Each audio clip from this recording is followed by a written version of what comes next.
మహానటి సావిత్రి గారు దాన ధర్మాల్లో ప్రసిద్ధిగాంచిన విషయం అందరికీ తెలిసిందే.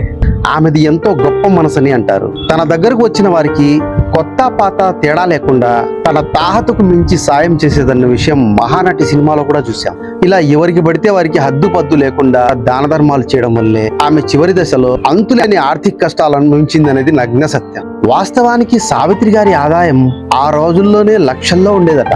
ఆమె కారు డిక్కి నిండా నోట్ల కట్టలతో ఇంటికి వెళ్లేదని అంటారు. ఎవరి వద్ద లేని ఖరీదైన కార్లు ఆమె దగ్గర ఉండేవి. అయితే బెల్లమున్న చోట ఈగలు వాళ్తాయన్నట్టుగా సావిత్రి ఇల్లు ఎప్పుడూ బంధువులతో కిటకిటలాడేదని చెప్తారు. ఎక్కడెక్కడి నుంచో వరుసలు కలుపుకొని సావిత్రి ఇంటికి వచ్చే దూర బంధువులందరూ ఆమె ఇంట్లో పడి పందిగొక్కులు మెక్కినట్టు మెక్కేవారట.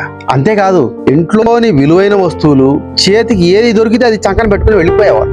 సావిత్రి గారికి ఇవన్నీ తెలిసిన తన బంధువులే కదా అని ఊరుకునేదట. తక్కువ కాలంలోనే ఆమె ఆస్తులన్నీ హారతి కర్పూరంలా కరిగిపోయాయి. భర్తకు దూరం అవడం, మద్యానికి పూర్తిగా బానిసవడం ఆమె జీవితాన్ని నాశనం చేశాయి. తాగుడుకు ఆమె ఎంతగా బానిసయ్యారంటే ఒకవైపు షూటింగ్ జరుగుతుంటే మరోవైపు ఆమె తన గదిలో ఫుల్లుగా మద్యం సేవించి పడిపోయేవారట. అసిస్టెంట్ డైరెక్టర్స్ వెళ్లి షూటింగ్ కు పిలిస్తే తాను రాలేనని చెప్పి పంపేసేవారట.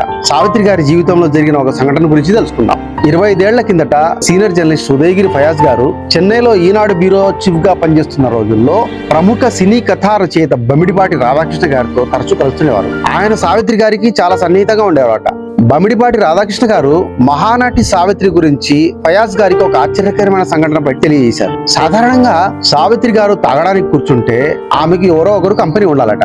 కలిసి తాగడం కోసం ఆమె ఒకరిద్దరు తెలిసిన వారిని పిలిపించుకునేవారు. తాగి ఆమె పడిపోయిన తర్వాత ఆ వచ్చిన ఒకరిద్దరు ఆమె ఇంట్లోని వస్తువులు ఎత్తుకెళ్లిపోయేవారు. మరుసటి రోజున అది ఆమెకు అర్థమైనా సరే దాన్ని సీరియస్ గా తీసుకోకుండా ఏమీ తెలియనట్లుగా మరుసటి రోజు కూడా కంపెనీ కోసం వాళ్ళనే పిలిపించుకునేవారట. దీన్ని బలహీనతగా తీసుకున్న ఆ నీచులు ఒక సందర్భంలో ఏం చేశారో తెలుసా? సావిత్రి గారు ఫుల్గా తాగి తన రివాల్వింగ్ బెడ్ పైన మత్తులోకి జారుకున్నారు. ఆ రోజుల్లో అలాంటి అద్భుతమైన రివాల్వింగ్ బెడ్ కలిగిన ఏకైక నటి సావిత్రి మాత్రమే. సో ఆ నీచులు మత్తులో ఉన్న సావిత్రి గారిని రివాల్వింగ్ బెడ్ మీద నుంచి కిందకి దింపేసి వాళ్ళు అప్పటికే తెచ్చి రెడీగా ఉంచుకున్న లారీలో ఆ బెడ్ను వేసుకుని వెళ్ళిపోయారట. మన సమాజంలో ఎలాంటి స్వార్థపరులు ఉన్నారో తెలిపేందుకు ఇది ఒక నిదర్శనం. ఆ మరుసటి రోజు పొద్దున సావిత్రి గారి నిద్ర లేచి పరిస్థితి గమనించిన తర్వాత కూడా వారిని పల్లెత్తు మాట అనలేదు. ఇది ఆమె గొప్పతనమో అమాయకత్వమో మూర్ఖత్వమో వివరించడం మాత్రం కష్టమే. నిరుపేదలకు నిస్సహాయులకు సాయం చేయడం పుణ్యకార్యమే. దాన ధర్మాల పేరుతో అయినోడికి కానోడికి అడ్డు అదుపు లేకుండా పెట్టి మీ బతుకు బస్టాండ్ అయ్యే పరిస్థితి మాత్రం తెచ్చుకోకండి, జాగ్రత్త. ఫ్రెండ్స్, ఈ వీడియో నచ్చితే లైక్ చేయండి, షేర్ చేయండి. ఇంతవరకు ఛానల్ సబ్స్క్రైబ్ చేయని వారు దయచేసి సబ్స్క్రైబ్ చేయండి. ధన్యవాదాలు. జై హింద్.